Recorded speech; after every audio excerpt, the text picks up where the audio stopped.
감사합니다. 오늘 강의 말씀 제목은 환난과 때 이렇게 정해졌고요. 오늘 본문 말씀은 두 내용으로 좀 나누어져 있습니다. 그래서 20절부터 24절까지가 하나, 또 25절부터 28절까지가 하나. 그래서 환난은 예루살렘 성, 이스라엘 향한 거기에 초점이 좀 맞춰져 있고요. 또 뒷부분에 있는 그 때에 대한 개념은 종말의 때, 이쪽에다가 초점이 맞춰져서 기록이 되어 있습니다. 예수님께서는 말씀을 하실 때 글쎄 구별해서 말씀을 하셨을지 아니면 연이어서 말씀을 하셨는지는 잘 알 수는 없지만 이게 서로 뗄 수 없는 그런 연결고리가 있는 내용이라고 저는 이제 봐지고요. 그래서 앞부분이지만 거기에서도 종말의 현상, 징조 이런 걸 느낄 수 있고요. 뒷부분에 종말의 때지만 거기에서도 역시 예루살렘의 멸망을 어느 정도는 체감할 수 있는 그러한 문장 구조로 되어 있는 것 같습니다. 그래서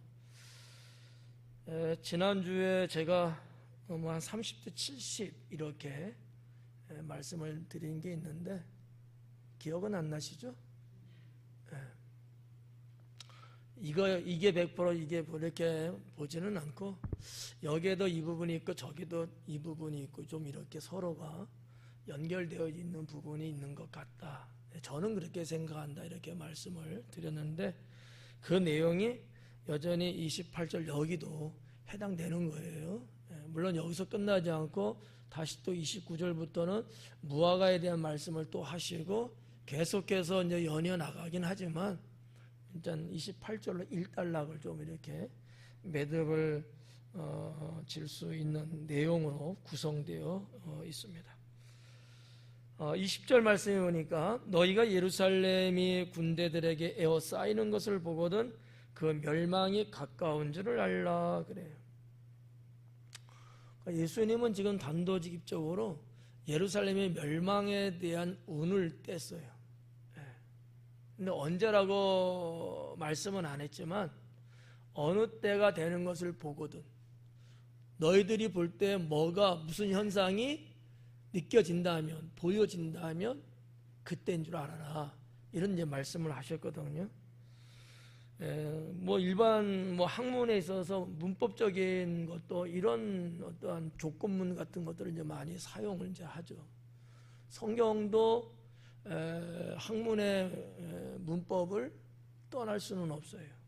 그래서 이제 이런 부분들을 더군다나 누가는 뭐 요즘으로 말하면 박사 정도 되는 그러한 의학자였기 때문에 그런 어떠한 학문적 지식을 가지고서 성경을 기록해서 이런 부분들도 우리가 조금은 같이 본다면 이해하는 데는 훨씬 도움이 될 것이다. 이렇게 볼 수 있는 거죠.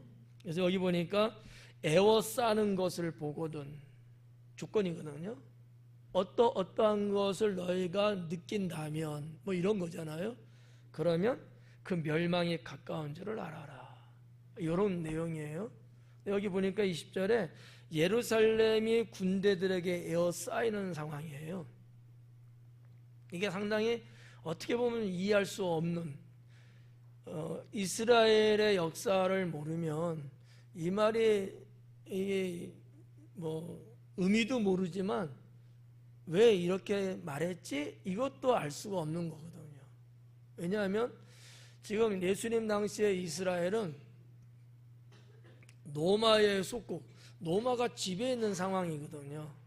그리고 그 로마는 지금 세계를 지배하고 있는 그런 상황이에요. 그런데 감히 누가 로마가 지배하고 있는 이스라엘 예루살렘을 누가 침범하겠느냐라는 거죠. 이게 좀 말이 안 맞잖아요. 그럴 수 있는 나라 민족이 그 당시에 없었어요. 거의 지중해를 중심으로 그 연안에 속해 있는 거의 모든 나라들이 다 로마가 지배하는 속국들이었거든요. 그럼 뭐 예를 들어서 이쪽 아시아권에 있는 나라가 거기까지 진격해갖고 뭐 예루살렘 어떻게 한다? 이건 또 말이 안 되고요. 그러니까 이런 여러 가지 상황과 정황을 놓고 볼 때에 이 20절의 말씀은 관심 없는 사람은 이것 자체도 뭐 의미가 없겠죠. 근데 조금 뭔가 좀 이렇게 좀 안다는 사람도 이게 뭐지? 아니, 로마가 지배했는데 그 시대에 예루살렘을 군대가 들어와서 뭘 한다?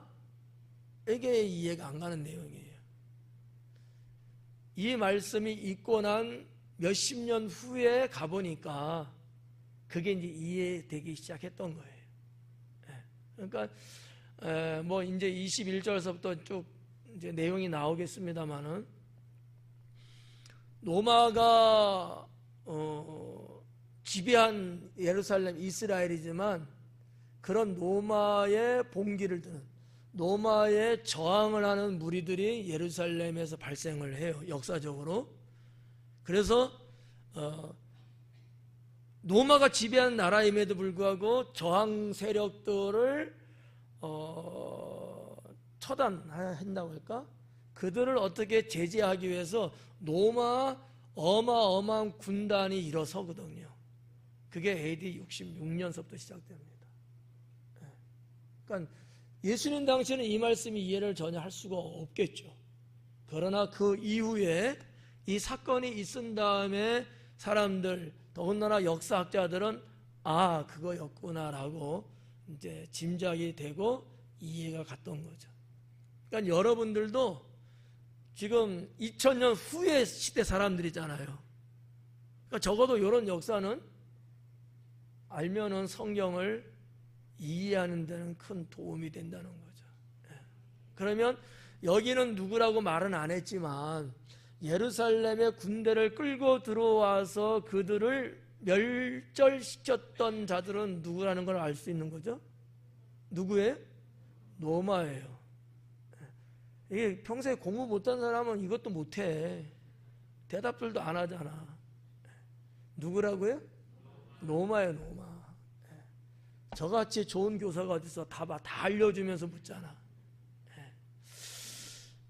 로마가 그 사건의 이제 주범인데 예수님의 말씀은 그거는 하나님의 경륜에 의해서 되어지게끔 되어 있는 역사예요. 그런데 예수님이 말씀하시고 싶은 것은 뭘까? 징조예요. 여러분 이런 단어 우리나라도 많이 쓰는데 전조현상이라는 단어 많이 들어보셨죠? 여러분들 근데 별로 안 쓰죠, 그런 거.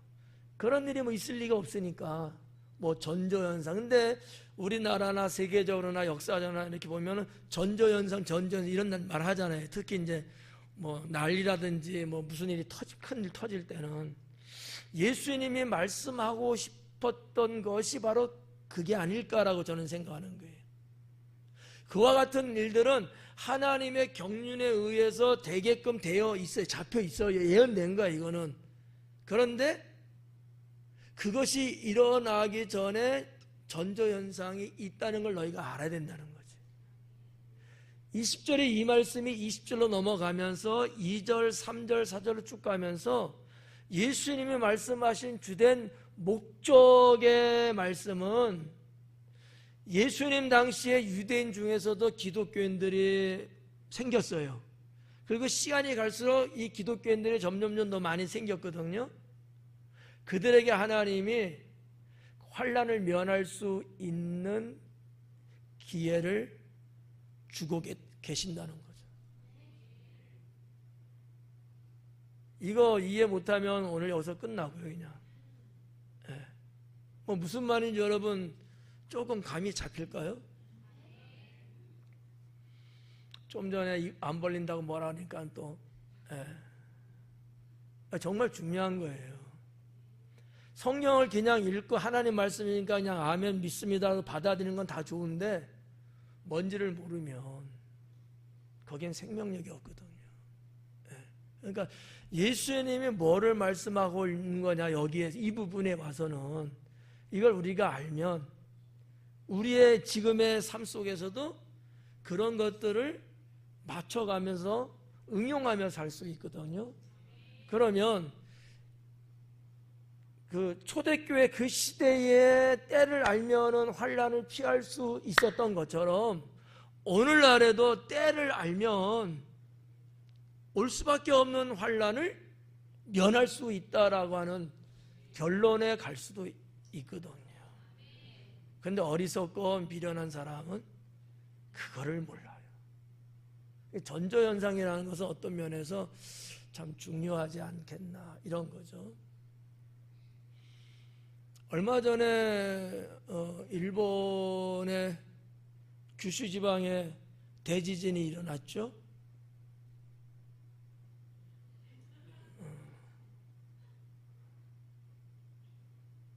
드라마도 별로 안 보는 것 같던데 그럼 뭘 보지? 성경만 읽고 있나? 하여튼 있었잖아요. 7.1 지진, 강도가 7.1. 그때도 전조현상이 있었어요.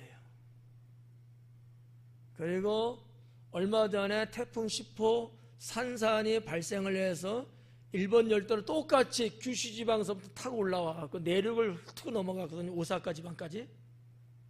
이것도 역시 다 예측하고 있었어요. 그런데 불구하고 피해를 나름대로 많이 받고 사상자가 속출했죠. 왜 그랬을까요? 전 세계적으로 재난에 대해서 노하우가 있는 국가는 일본입니다. 일본은 1년에도요 수십 많은 재난을 겪는 그런 국가, 그런 열도거든요. 어느 정도 재난에 대한 대비책, 거기에 대한 시나리오 뭐 등등으로 상당히 잘 돼 있는 국가예요. 우리나라는 거기에 비해서는 조금 많이 떨어져요. 우리는 여러분 사시면서 뭐 지진이다, 뭐 화산 폭발이다, 강풍이다, 뭐 등등 하면서 피난 연습하고 그런 적 있어요? 생활 속에서?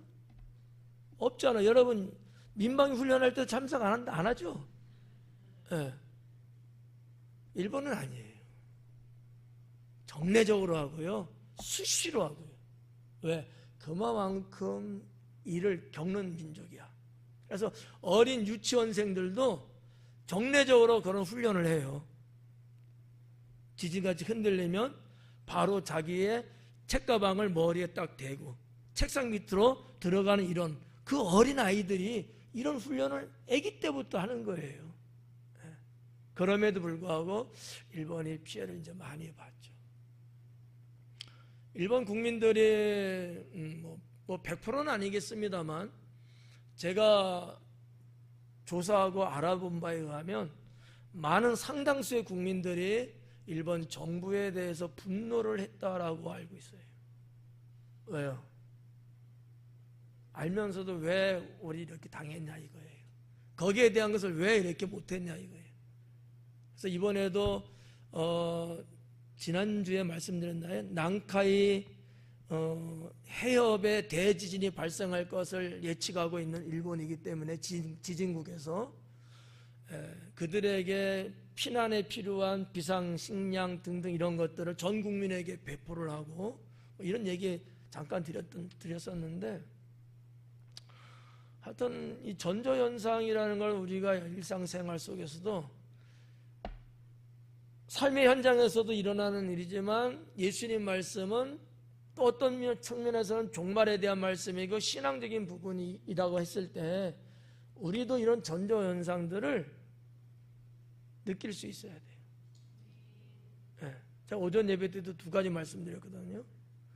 전조현상을 느낄 수 있어야 되고 또 하나는 느꼈을 때 대비할 수 있어야 된다. 그걸 무시하면 안 된다라는 거예요. 하나님이 오늘날 우리들에게도 내 신앙의 삶이 이렇든지 저렇든지 그런 어떤 여러 가지가 있을 때 전조현상들을 주셔요. 사인을 준단 말이에요.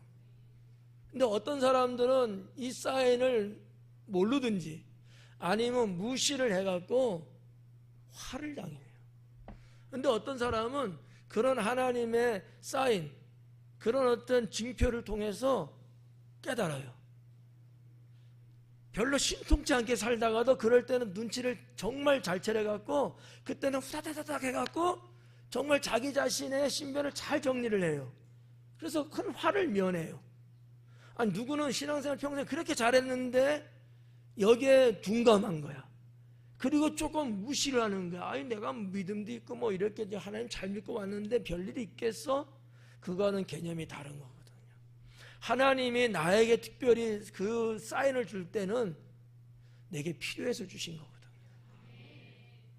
이런 것들을 우리가 이런 말씀을 통해서 한 번쯤 더 생각해 보는 게 유익하다라는 거죠.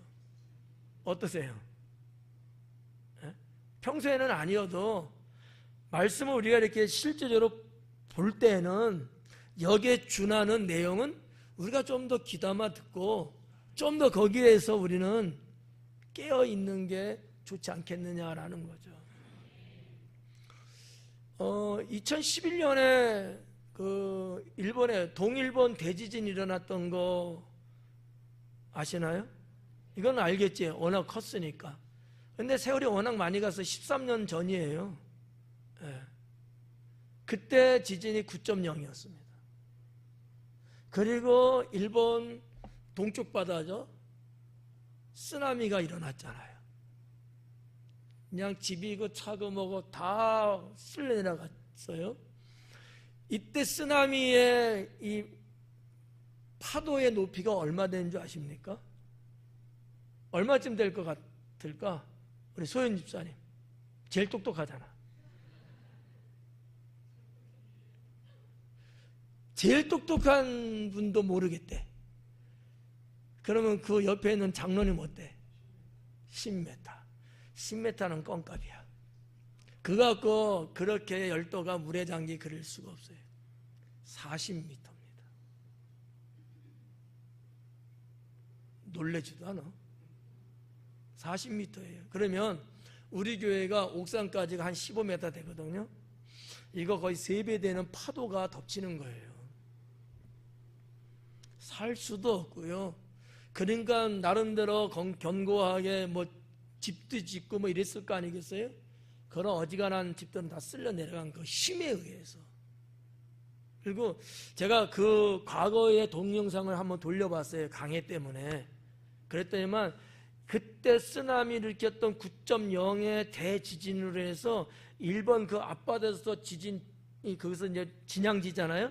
그런데 이게 한 하루 24시간, 28시간 되니까 저 태평양을 건너서 캘리포니아 해변까지 그게 갔더라고요. 영향이. 뭐 이게 또 무슨 말인지 뭐 별로 뭐 이렇게 와닿지는 않으니까 이게 어느 정도인지.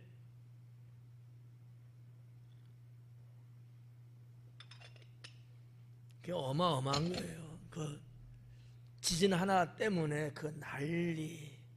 참 감사한 거는 일본 동에서 일어났기 때문에. 서쪽에서 많이 왔으면 우리나라는 뭐 다 죽었어요 그냥. 예. 그래서 그때 그 동일본 대지진 쓰나미로 인해서 사망자가 거의 한 16,000명 정도, 15,800여 명 정도가 죽었고요. 몇십 명이 뭐 찾지 못했겠죠. 확인이 안 돼. 거의 한 16,000명 정도가 죽었고 뭐 수십만의 이재민이 뭐 발생하고 뭐 등등으로 재산적 피해가 어마어마했던 거죠.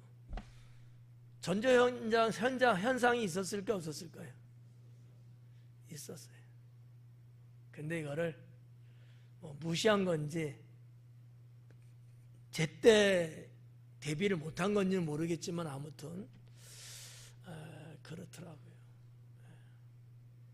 예수님의 20절 말씀에서 제가 여러분에게 하나 딱 집어서 전하고 싶은 거는 전조현상이에요. 오늘날 우리에게도 하나님이 때로는 전조현상을 보내신다. 이거 감지하지 못하면 죽는 거예요. 그래서 여러분들도 한번 인터넷 뒤져서 동일본 대지진 쓰나미 이렇게 검색을 하면 뭐 나올지 안 나올지 모르지만 어떤 사람들은 차 몰고 막 가는가 도로로 저기서부터 바닷물이 막 오니까 갔다가 돌려가고 도망가고 막 걸더라고요. 어떤 차는 그 바닷물에 빠져서 사망했을 거예요. 감지를 늦게 한 거예요. 물론 감지 빨리 하면 자동차 속도가 빠를 수도 있으니까. 근데 쓰나미의 속도가 일반적으로는 자동차의 속도보다 빠르대요. 이게 감이 좀 안 오면 그런 영화가 있거든요. 그 영화를 한번 보시는 것도 도움이 될 수 있어요. 자, 20절로는 이 정도 한번 우리가 한번 보고 넘어가겠습니다. 21절에 그때에 유대에 있는 자들은 산으로 도망할 것이며 성내에 있는 자들은 나아갈 것이며 촌에 있는 자들은 그리로 들어가지 말지어다. 그때예요. 그러면 20절에서 지금 말하고 있는 그때잖아요. 이런 징조가, 이런 전조현상이 너희들의 삶 속에 나타난다면 너희는 어떻게 해야 될 것이냐? 예수님이 답을 주고 계시는 거거든요. 그 세 가지잖아요. 유대에 있는 자들은 산으로 도망가래요. 유대 땅에도 산이 있어요. 이것도 좀 그렇죠. 예. 근데 이 산이라는 것은 뭐 시온도 시온산이고, 감난산도 있고, 다 유대 지역이잖아요. 근데 정말 그거를 산이라고 여겼다면은 그 사람들은 죽었어요. 왜냐하면 그 요세푸스 역사학자에 의하면 AD 66년에서 그런 어떤 폭동과 소요가 일어나고 이것을 진압하기 위해서 로마 군단이 투입되고 전쟁이 이뤄지면서 이게 거의 5년이거든요. 그리고 AD 70년에 종결이 돼요.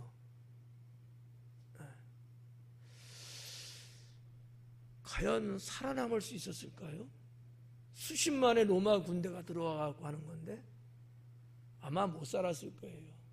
그러니까 저는 이 유대에 있는 자들은 산으로 도망가라는 이 산은 그 주변에 있는 산을 말하는 건 아니었을 것 같고, 저 멀리 에발산이라든지 뭐 다볼산이라든지 좀 멀리 있는 어떠한 그 피난이라는 의미가 담길 수 있는 그런 곳, 그 산, 이거를 말하는 것이 아니었을까.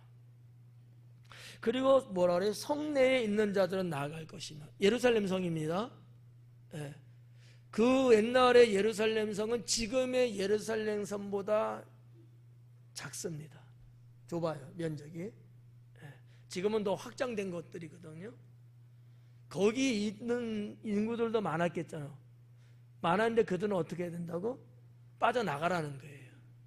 그리고 지방 촌에 있는 자들은 어떻게 하지 말라? 성으로 들어가지 말라는 거야. 그럼 보통 이제 성 안에 사는 사람도 있겠습니다만 성 바깥에 사는 사람이 대부분이에요.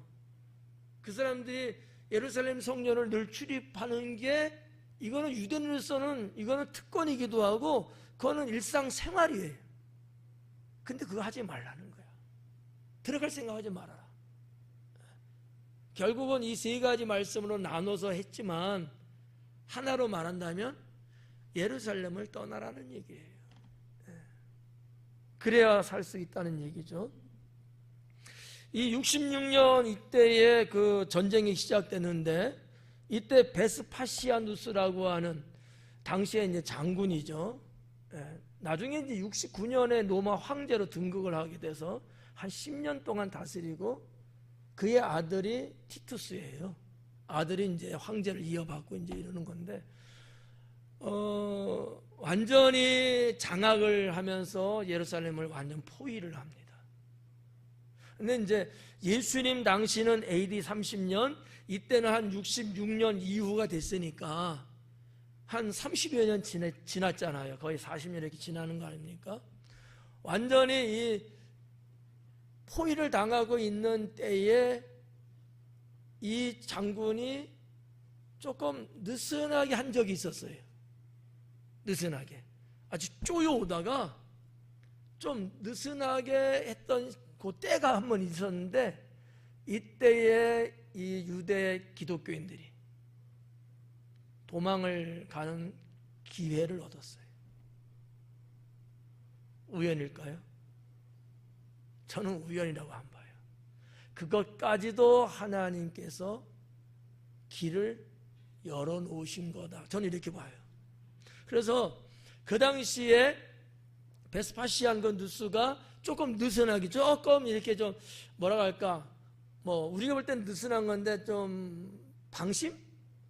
이럴 때 군사적으로 조금 그랬을 때 도망갔는데, 이때 도망간 유대 기독교인들이 어디로 갔냐? 펠라라는 계곡으로 도망을 가야 돼.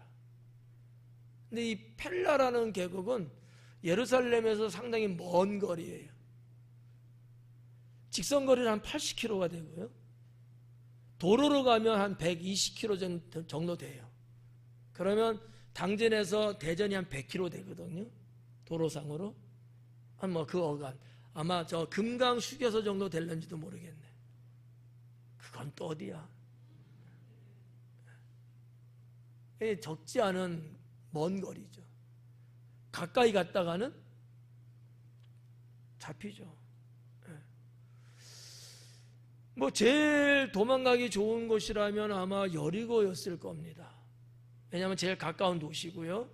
여리고는 그때도 여전히 성으로 둘러싸여 있었기 때문에 나름대로, 그렇지만 거기도 로마가 다 지배하고 있던 그런 곳이기 때문에 아니었고, 아마 유대 기독교인들이 예수님 말씀을 기억을 하고 정말 먼 곳으로 가지 않았는가, 이렇게 이제 봐지는 거죠. 그 이 펠라라는 곳이 어디냐? 제가 보니까 성경에 펠라라는 그 지명이 있더라고, 지도에. 여러분 한번 성경 봐봐요. 여러분 성경 뒤쪽인가 이렇게 보면 성경 지도 있죠. 봐봐요. 이제 날 보지 마. 찾아봐봐요 한번. 있나 없나. 오전 예배 때는 이거를 말씀 못 드렸어. 제가 미처 파악을 못 해갖고. 한번 봐봐요. 성경 지도 있는가. 성경 지도 있어요? 대가볼리, 그렇죠. 그 지방이죠.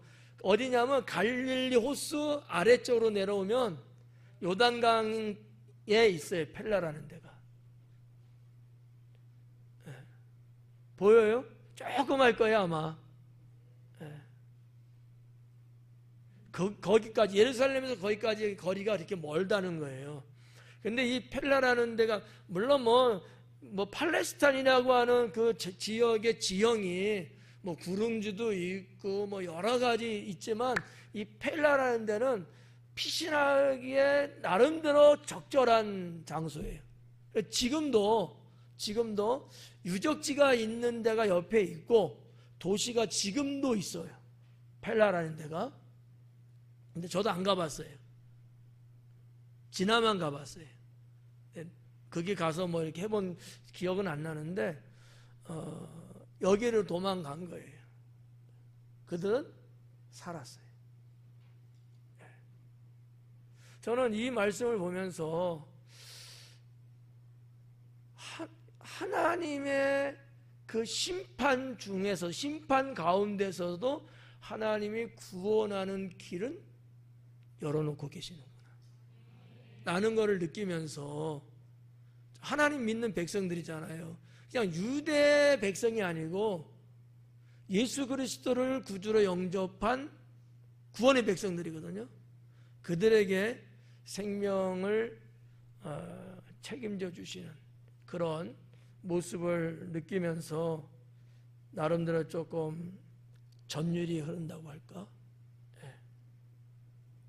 하여튼 그래요. 그래서 이게 이런 것들을 어떻게 알 수 있냐면, 교회 역사학자가 있거든요. AD 260년경쯤에 출생한 사람인데 이 사람이 교회 역사학자인데 그 증언을 한 자료가 있는 거예요. 그 당시에 이랬었다라는 거. 요세푸스는 예수님 바로 다음 세대의 거의 동시대의 인물이에요. 그래서 그분은 역사학자고 유세비우스는 역사도 역사지만 교회사 학자예요. 그래서 기독교 교회사를 방라하게 집필한 책이 있어요. 그래서 한 1세기경에 기독교사, 기독교회사를 저술을 했어요. 아주 유명하죠. 그래서 유대인에게 있어서 요세푸스와 유세비우스 이 두 사람은 역사학자로서 그 명망이 아직 오늘날까지도 기독교뿐만 아니라 일반 고대사를 연구하는 일반 학문에서도 그 이름이 살아있는 이제 이런 분인데, 이 유세비우스가 이 펠라지아로 도망가서 살고 이런 그 당시에 그거를 기록을 했다라고 하는 거죠. 그리고 티토 장군에 의해서 예루살렘이 완전히 멸망을 하잖아요. 이때에 수십만 명이 죽어요. 이스라엘 백성들이. 지금도 이스라엘의 국민이 한 900만 명 정도밖에 안 되거든요. 근데 수십만 명이 AD 70년 로마가 티토스 장군이 이끌고 들어왔을 때 죽어요. 학살당하는 거죠. 그리고 한 9만 한 6, 7천 명 정도가 포로로 잡혀가고요. 그건 노예죠. 포로로 잡혀가면. 도합하면 정확한 숫자는 안 나옵니다만 하여튼 몇십만 명, 4, 50만이나 3, 40만 명 정도는 그냥 그렇게 끔찍한 인생을 마감하는 거죠. 무서운 하나님의 심판이었습니다. 자, 그런 말씀이 이제 21절에 우리가 이제 보고 있는 거고, 22절에 보니까 이 날들은 기록된 모든 것을 이루는 징벌의 날이니라 그래요. 이 날들은 어떤 날? 21절에서 말하고 있는, 20절에서 말하고 있는 그 날이에요. 예루살렘이 심판받는 그날. 그날은 기록된 모든 것을 이루는 징벌의 날. 기록된 모든 것, 무슨 얘기냐? 구약 성경에 이스라엘의 멸망이 기록이 되어 있어요. 그게 예를 들어서 뭐 다니엘서라든지 또 스가랴서라든지 그리고 미가 또 말라기 이런 등등의 구약 성경의 선지자를 통해서 이미 예언해 놓은 것들이 이루어졌다라고 예수님은 말씀하고 있는 거죠. 여기서 말한 이 징벌의 날이냐, 이 징벌이라는 단어가 번역이 됐는데 이 단어를 좀 더 솔직하게 원어적으로 보면 보복이에요. 복수. 복수의 날. 누가 지금 복수하는 거죠? 하나님이 하신다는 거예요.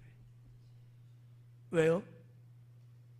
아니 이스라엘 백성들은 하나님을 여호와로 섬기고 우리는 그분의 선민이라고 그렇게 호언장담하고 그것을 가장 뿌듯하게 여기는 민족 아니에요? 그런데 하나님께서는 그런 자들을 보복을 하시는 거예요. 왜죠? 뭐에 대한 보복일까요? 복음에 대한 보복이에요. 메시아 대신 예수님을 영접지 않고 그 메시아를 죽인 것에 대한 보복이에요. 하나님은 때로는 이렇게 징계 정도가 아니고 징벌하시는, 원수를 심판하는 그런 하나님이기도 하다라는 얘기죠. 이게 우리는 별로 이렇게 마음에 와닿지 않을 수 있어요. 어마어마하게 끔찍한 하나님의 심판이었거든요. 한번 생각해봐요. 그 옛날에 지금 21세기 이스라엘 인구가 900만 밖에 안 돼요. 그 옛날에 수십만 명이면 엄청난 거거든요. 거의 전멸하다시피.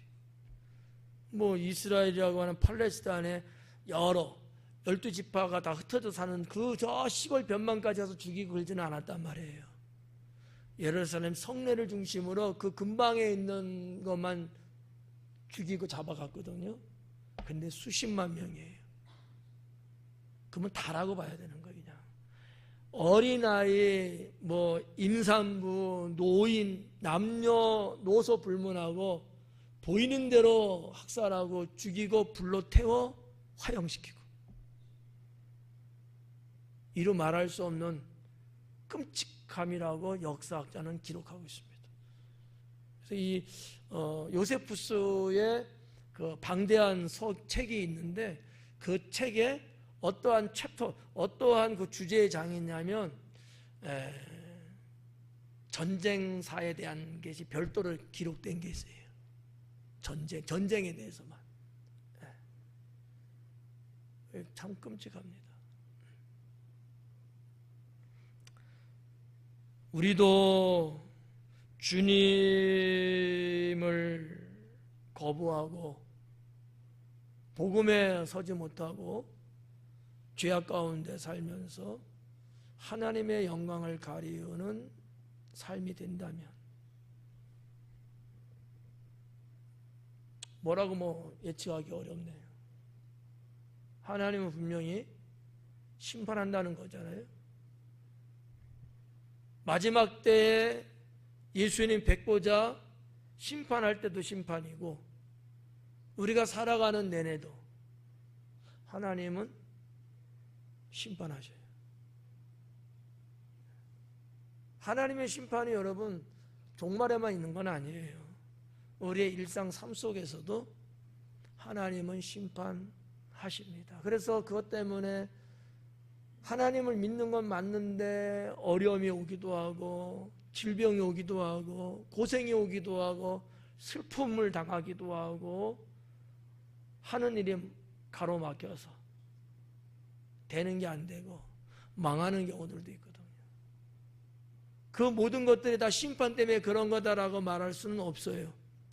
그러나 어느 것들은 심판 때문에 오는 것일 수 있어요. 이런 부분들을 우리가 보면 평소에 우리가 살면서 이스라엘 유대인들 같은 전철을 밟으면 안 된다라는 거예요. 그게 22절입니다. 22절에 볼까요? 이 날들은 기록된 모든 것을 이루는 징벌의 날이니나 23절에 그날에는 아이벤 자들과 젖먹이는 자들에게 화가 있으리니 이는 땅에 큰 환난과 이 백성에게 진노가 있겠습니다. 사실 23절로 보면은 이 끔찍함의 정도가 무엇이구나 짐작할 수 있거든요. 아이벤 자들, 임산부예요. 그리고 출생한 지 얼마 안 된 아주 어린 애들, 이런 자들까지도 다 심판받는다는 거죠. 끔찍한 거 아니에요?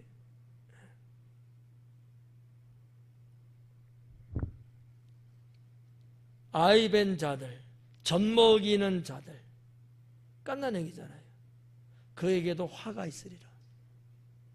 그러니까 예수님의 이와 같은 예언의 말씀이 한 40년 후에 그대로 되었다는 건데, 예수님은 말씀을 통해서 전조현상을 알렸어요. 이거를 감지하고 이거를 느끼고 여기에 대해서 대비하고 준비하고 막 이랬으면은 그들은 그럴 일 당할 리가 없겠죠. 그런데 에이 무슨 소리야, 그럴 리가. 이렇게 갔던 사람들은 그 수십만 명 안에 포함되어 있을 수 있어요. 예.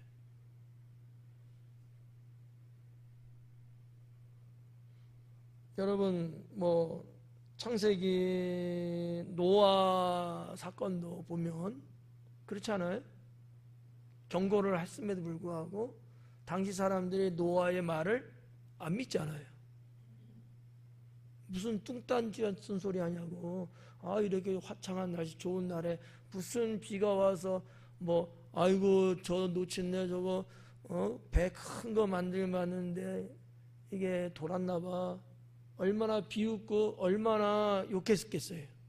그렇지 않아요? 그것도 어디다가 배를 만들어요? 배는 바닷가에서 제작을 해야 되잖아요. 산에다 만드는 거예요. 완전 또라이 아니야? 미쳐도 단단히 미쳤죠. 일반 사람들이 볼 때는. 근데 산에다 배를 만든 거는 그만큼 물이 찬다는 거기까지. 그것까지도 하나님의 말씀에 의해서 노아는 순종하고 배를 거기다가 방주를 만든 것 아니겠어요? 전조현상, 때로는 징조, 때로는 이런 사인을 우리가 무시하고 살면 안 된다. 이게 집단적으로 주는 경우도 있고요, 개개인에게 주시는 경우들도 있어요. 평소엔 조금 부족했을지라도 그럴 때만큼은 눈치가 한 10단은 되셔야 돼. 그래야 그나마 화를 면할 수 있거든요. 아니면 좋은 친구를 옆에 두고 있든지, 신앙이 좋은, 깨어있는, 그러면 야 뭐 하는가 빨리 가자 해서 내 손을 붙잡아는 줄 거 아니겠어요. 이도 아니고 저도 아니면 화를 면할 수가 없습니다. 뭐 이런 말씀들 우리가 23절까지 이제 볼 수 있고요. 여기 이제 보시면 이는 땅에 큰 환난과 이 백성에게 진노가 임하겠습니다. 그래 23절에 화가 있는데 왜 화가 있느냐라는 얘기예요. 이는이라는 것은 왜 그러냐는 거거든요. 이유를 이제 설명하는 게 땅에 큰 환난이 있기 때문이다라는 거지.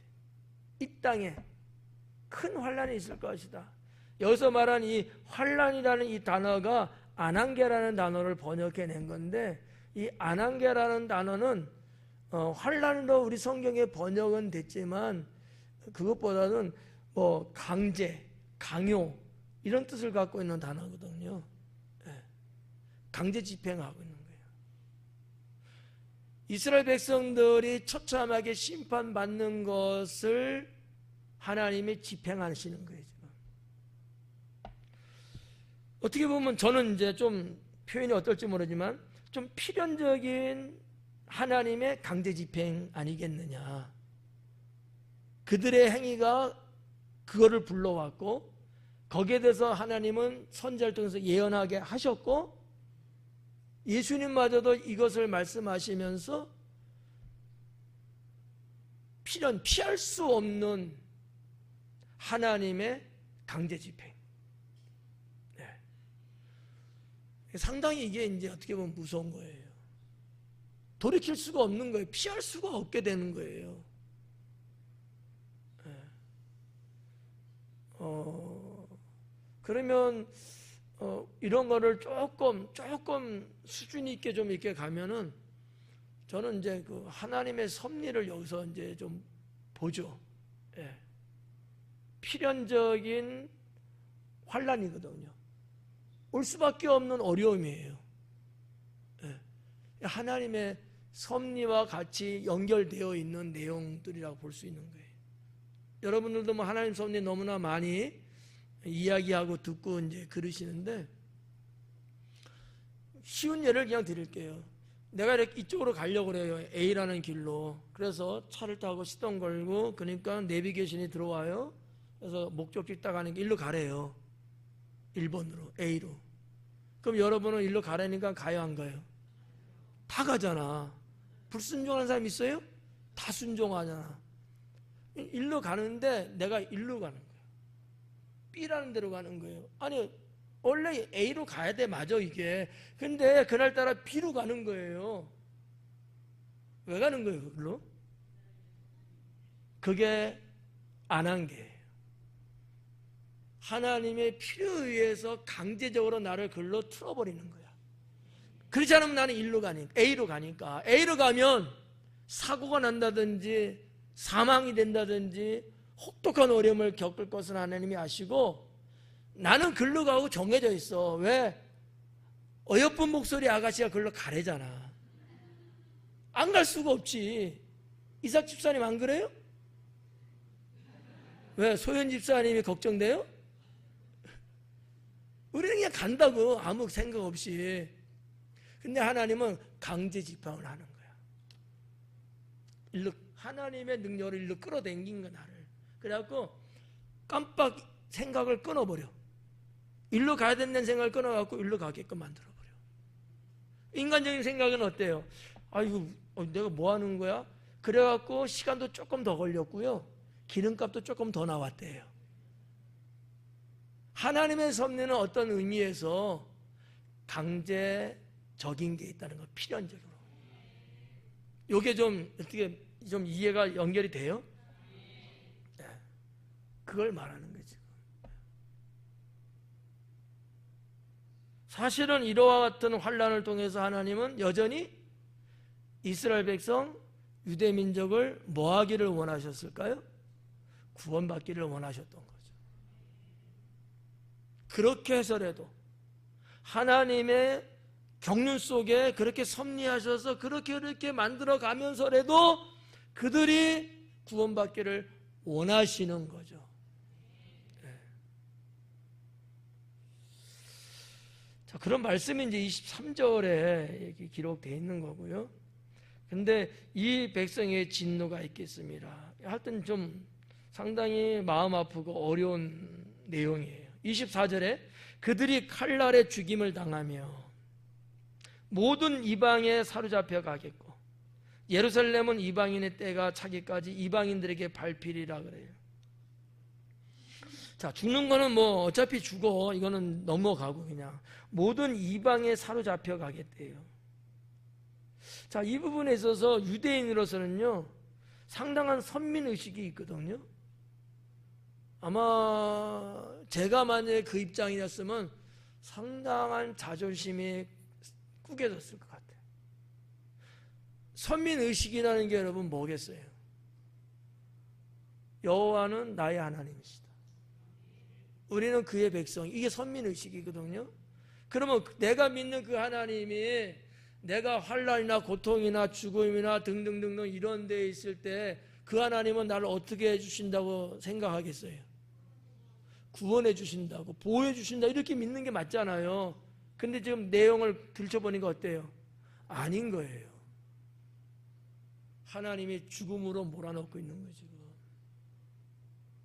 이게 무슨 일이냐고.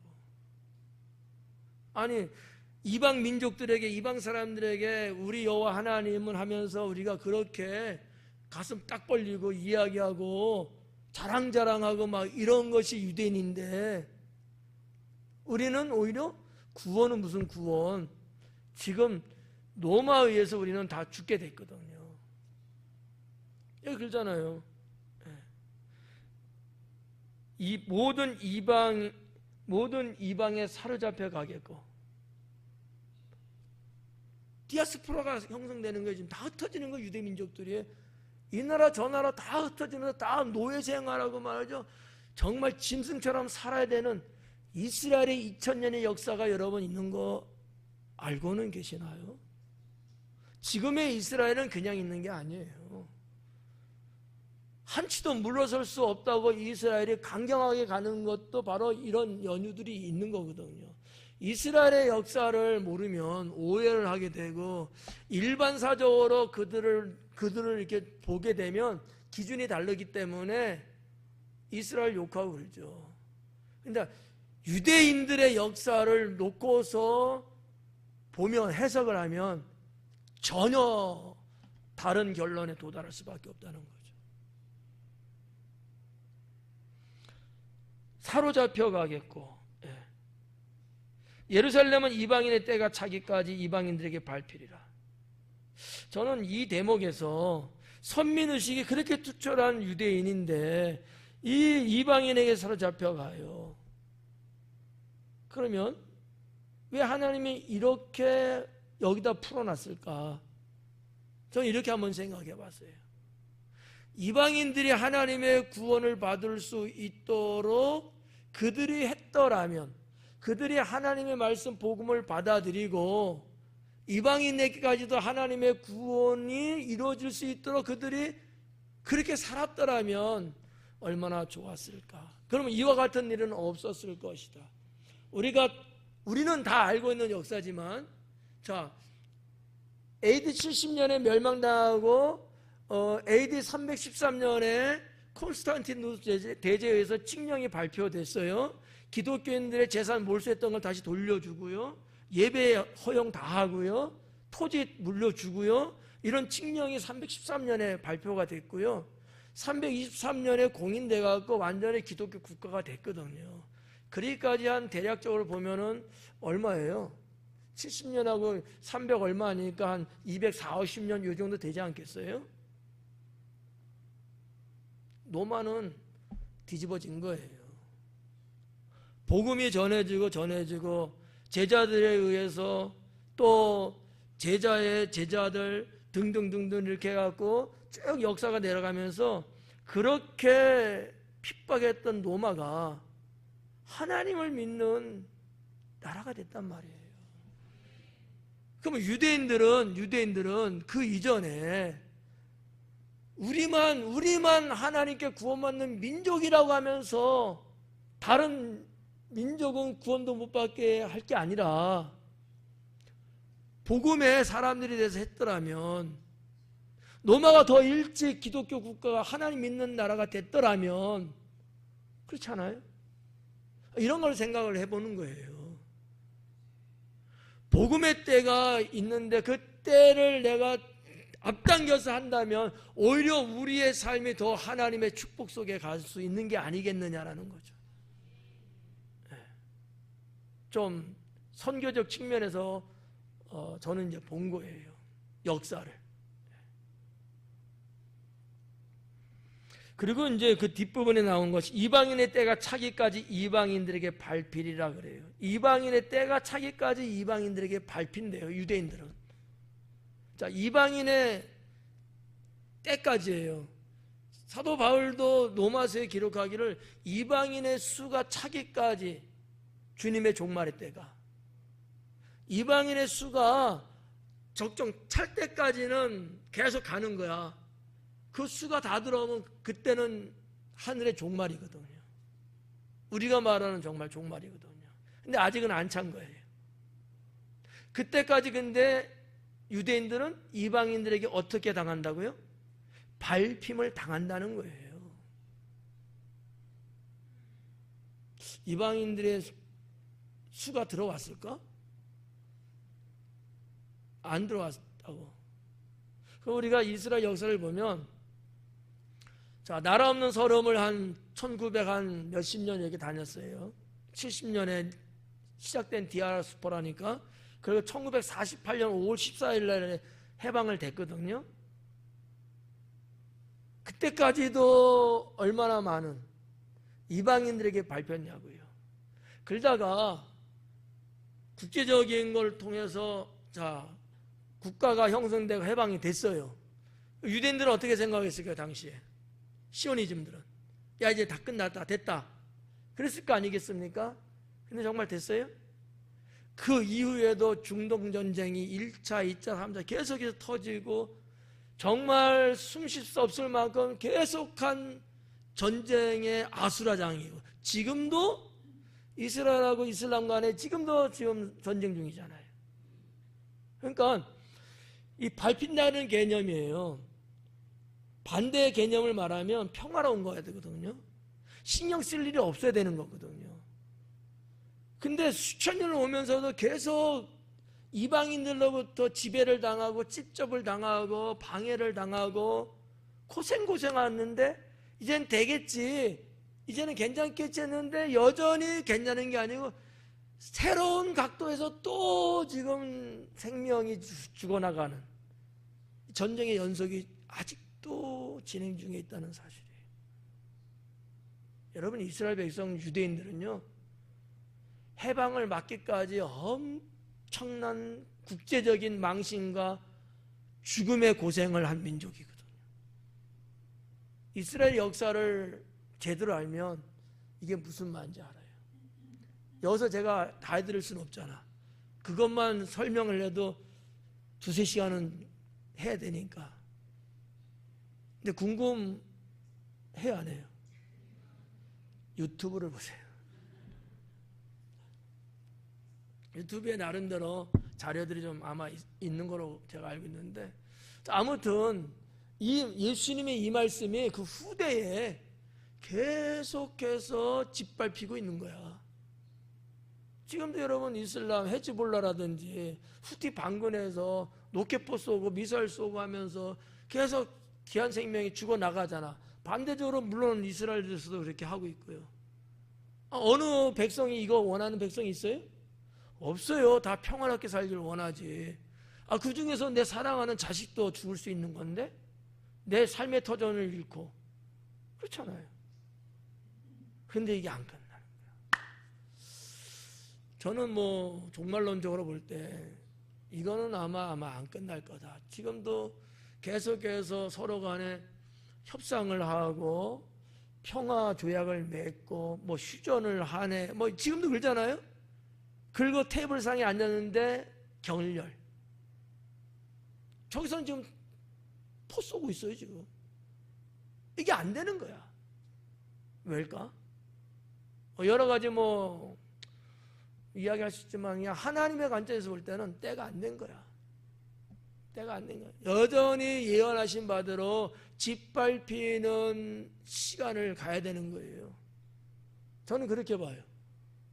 세계 역사를 늘 관심 있게 지금 주시하고 있고 이스라엘 동향을 날마다 늘 체크를 하는데 저는 좀 그런 생각이에요. 이거는 그날이 올 때까지는 끝나지 않는다. 끝나지 않는다.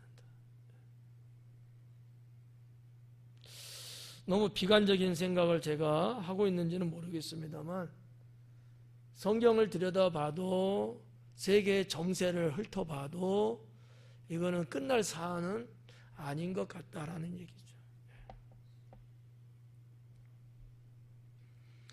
그래서 이제 24절에 이제 그와 같은 부분, 모든 이방에 사로잡혀 가겠고 예루살렘은 이방인의 때가 차기까지 이방인들에게 짓밟히리라. 예루살렘은 유대를 대표하는 표현이에요. 꼭 예루살렘에서 예루살렘 도성 그것만 말하는 게 아니고 유대인 전체를 말하는 거기 때문에 계속 짓밟히는 거예요. 지금도 여러분 성지순례 가보신 분은 알지만은 그 성전산에 지금 이슬람 지금 나름 그들의 또 회당이 있잖아요. 다 있어요, 그게. 이게 말이 되냐고요. 이거 어떻게 안 돼? 안 돼. 지난번 뭐 트럼프가 뭐 이야기한 것도 있고 뭐 여러 가지 뭐 있는데 이게 국제 정세적으로 이게 해결이 안 되는 거예요. 가만히 있어 이슬람이 가만 안 있죠. 아르메니아인들의 뭐 그런 것도 있고 뭐 기독교인도 있고 유대교도 있고 다 섞여갖고 이게 잘 안 되는 거예요. 자, 아무튼 24절은 이제 그렇게 우리가 볼 수 있을 것 같고요. 여기 하나 이제 짚고 넘어가면 이방인의 때가 그러거든요. 이방인의 때가 이 때라는 것이 카이로스예요. 카이로스. 제가 전에 한번 여러 번 말씀드렸죠. 시간을 말하는 두 단어 카이로스와 크로노스. 기억들 안 해도 상관은 없어요. 나 안 삐죠. 크로노스는 절대적인 시간이에요. 우리가 말하는 체각 하는 이게 이제 크로노스고요. 보통 이제 절대적이라 이렇게 표현합니다. 카이로스는 상대적인 시간이거든요. 그거는 정말 몇 월 며칠 몇 시 이게 아니고 뭐 대한민국의 6.25 전쟁 때 3년 했죠? 그런 때 어느 기간 이런 걸 이제 말하는 게 카이로스거든요. 이 카이로스 이 때라고 여기 번역이 됐어요. 카이로스. 근데 이게 복수로 되어 있다는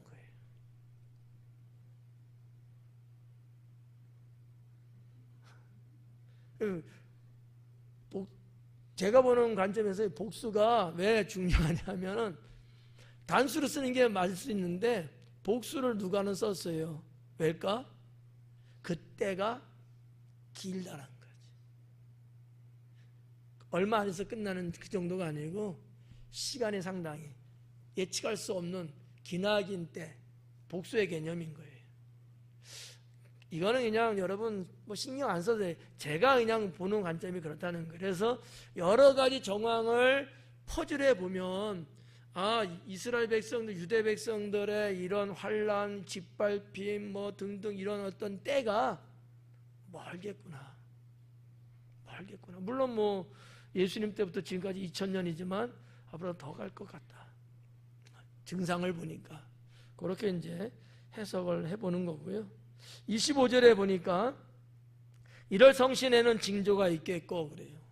1월 성신에는 징조가 있었고 땅에서는 민족들이 바다와 파도의 성난 소리를 인하여 혼란한 중에 곤고하리라. 1월 성신에는 징조가. 1월 성신이 뭐예요? 해, 달, 별이잖아요. 이거는 단순하게 스카이가 아니거든요. 네, 우주 얘기예요. 우주 얘기. 거기에도 징조가 있겠다는 거죠. 그럼 무슨 얘기예요? 천체에 이상 징후가 생긴다는 거예요. 천체. 그게 뭐 별무리가 뭐 무너져 내릴지 모르겠고, 이게 뭐 현대 과학적으로 보면은 뭐 핵을 터뜨려 갖고 뭐 그러는 건지 뭔지는 모르지만, 아니면 뭐 여러 나라들이 그 우주 공간에다가 지금 위성들을 쌓아 올리고 해서 나름대로 위성들이 좀 많이 있거든요. 뭐 그런 것들이 뭐 폭발해서 그런 건지 모르지만 하여튼 뭐 그런 거예요. 근데 그런 것일 수도 있지만 요한계시록하고 연계시켜서 이 부분, 이 말씀을 좀 해석해 보면 그것보다는 우주 전체의 변화를 말하는 거라고 저는 보는 거죠.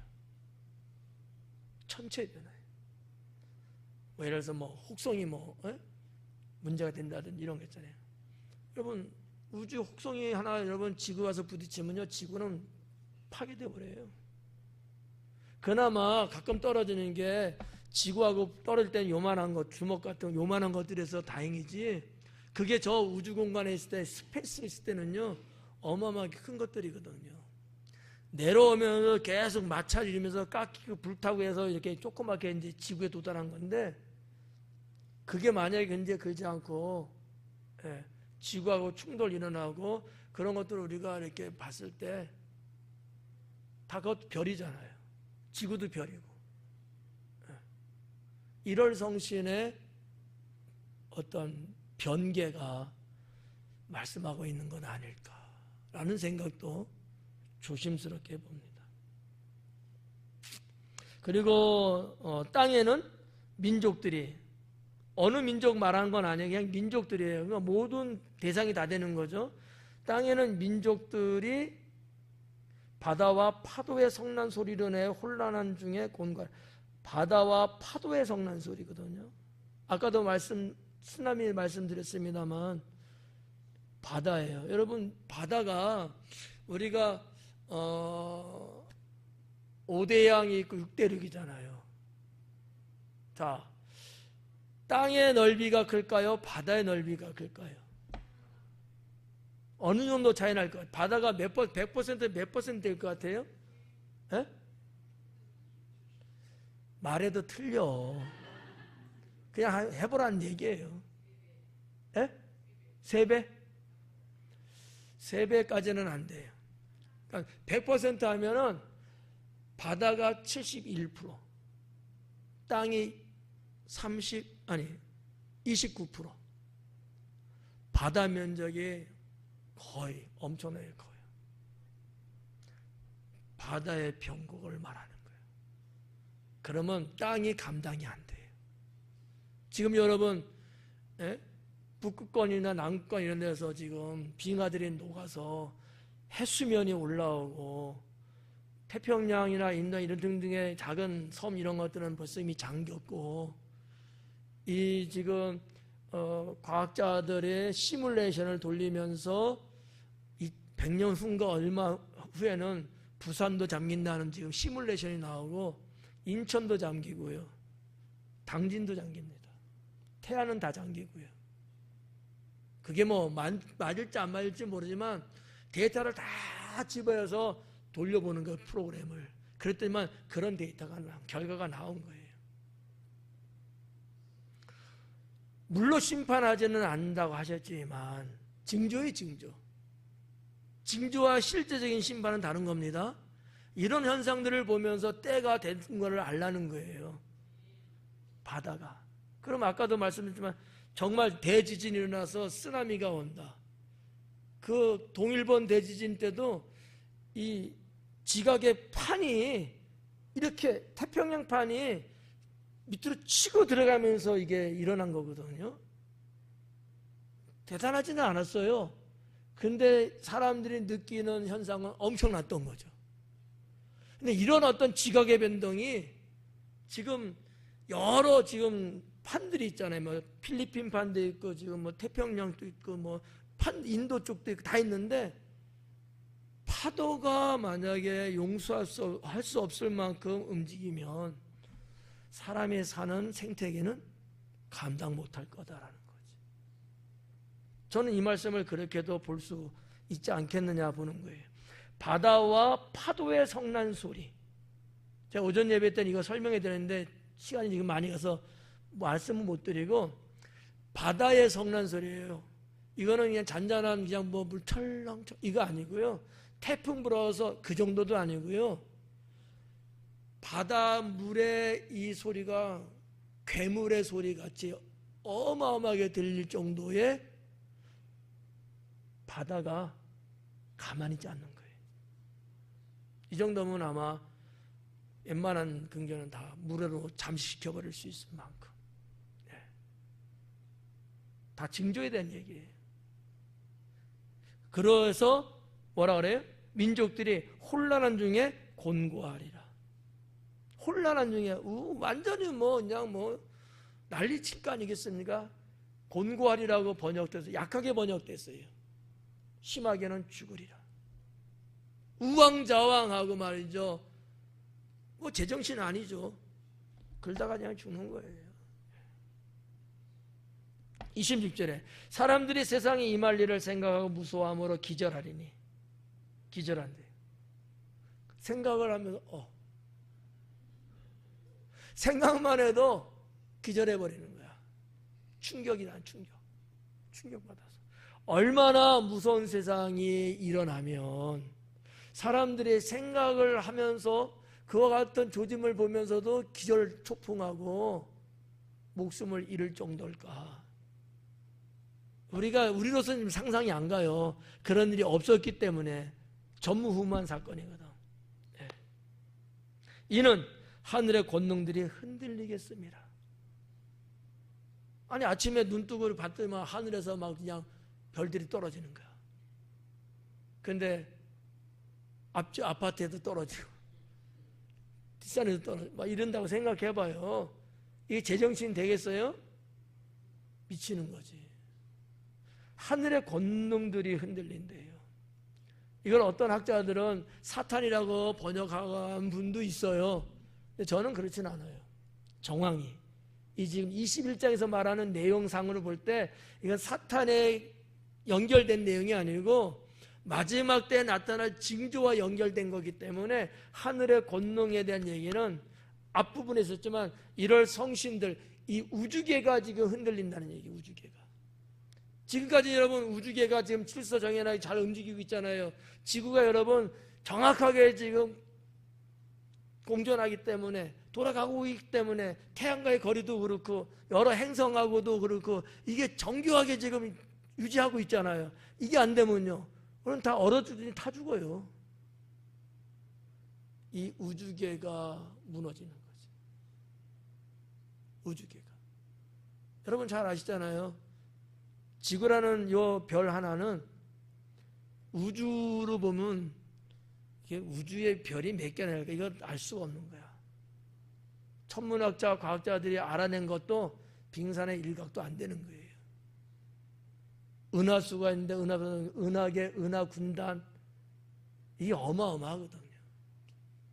근데 이런 것들이 정말 하나님의 권능에 의해서 다른 혹성 이런 것들은 부딪히고 쪼개지고 막 이래요. 그래서 뭐 빅뱅이란 뭐 이런 설도 나오는 거 아니겠어요? 근데 유독 하나님이 이 지구계 태양을 중심으로 움직이는 여기만큼은 보존을 시키고 있다는 거지. 놀랍지도 않나 봐. 여러분, 이 우주를 알면요, 좀 알면 기가 막힙니다. 탄성이 나올 정도예요. 조금 뭐 하시면 좀 나사하고도 조금 이렇게 연락 좀 한번 그래 봐요. 인스타그램 같은 데 나사 이렇게 팔로우 하면요, 자료가 계속 올라와요. 그런 건 좀 관심 없나? 순간이는 그게 돼 있는 것 같은데, 그지? 나사 내가 봤어, 순간이. 하여튼 뭐 그렇고, 그래서 이제 하늘의 권능들이 흔들리겠습니다. 20절, 그때의 사람들이 이 인자가 구름을 타고 능력과 큰 영광 오는 것을 보리라. 이제 이거는 주님 재림이잖아요. 그러니까 재림 전까지 일어나는 사건들을 쭉 예수님 말씀하신 거고, 그런 것들이 있고 난 다음에 예수님께서 구름 타고 임하신다는 거지. 하여튼 뭐 이런 구름 타고 뭐 이상하지 않죠? 여러분들의 신앙 같아서는 구름 타고 오시는, 승천할 때도 구름 타고, 예수님 변화산에서도 모세와 엘리야를 만났을 때도 구름이 그들을 가려서 데려가고. 그러니까 하나님의 임재는 언제나 이 구름이 늘 자연계지만 늘 나타났어요. 광야에서도 그랬고 구약시대 때도 그랬고요. 그런 내용들이죠. 28절에 이런 일이 되기를 시작하거든. 이런 일이 되기를 시작하거든. 중요한 거예요. 우리는 어떻게 해야 되냐? 일어나 머리를 들어라. 일어나 머리를 들어라. 뭐 어떻게 보면 이런 거 한번 그냥 예를 한번 봐봐요. 열처녀 비유. 10명의 처녀가 다 신랑을 맞이하려고 다 기다리다가 피곤해갖고 다 잤어요. 근데 5명은 깨어나서 5명은 여전히 뭐 이런 거. 기름이 준비가 안 됐던 거야. 기름이. 슬기로운 5처는 안 졸았냐? 아니에요. 다 졸았어요. 근데 그들은 오늘 이 말씀을 보면 머리를 들고 일어난 거예요. 좀 영적인 의미로 보면 깨어 있으라는 거예요. 뭐 우리 사는 거 다 비슷비슷하지만 딴 때는 몰라도 이런 어떠한 징조가 있고 이런 말씀이 이루어지는 때를 보면은 우리가 직감을 하고 더 무장을 하고, 지금까지는 이렇게 숙이고 있던 사람들도 이때는 좀 이렇게 좀 머리 좀 들고, 왜? 정신 차리지 못하면 영원히 갈 수 있거든. 그러니까 예수님이 28절 마지막에서 이 부분을 당부하신 거예요. 그때가 되면은 너희들은 머리를 들고 일어서라. 가만히 있지 말고 미련 떨지 말고, 못했다 가라도 그때만큼은 너희들이 다시 일어나야 된다. 왜요? 여러분, 주님 재림에 대한 뭐 그림 같은 거 본 적 있죠? 천군 천사와 더불어 만백성과 더불어 이렇게 오시는 그런 거 있잖아요. 주님 정말 이 땅에 재림하신다면, 우리는 그때까지 살아있다면 우리는 머리를 들고 일어서야 돼요.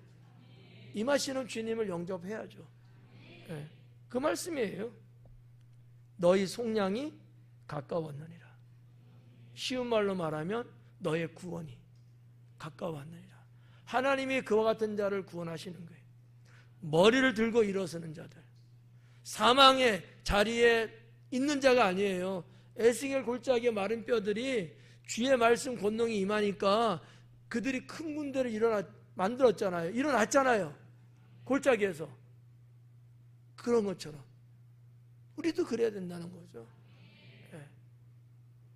오늘 28절 여기까지 하도록 하겠습니다. 기도합니다.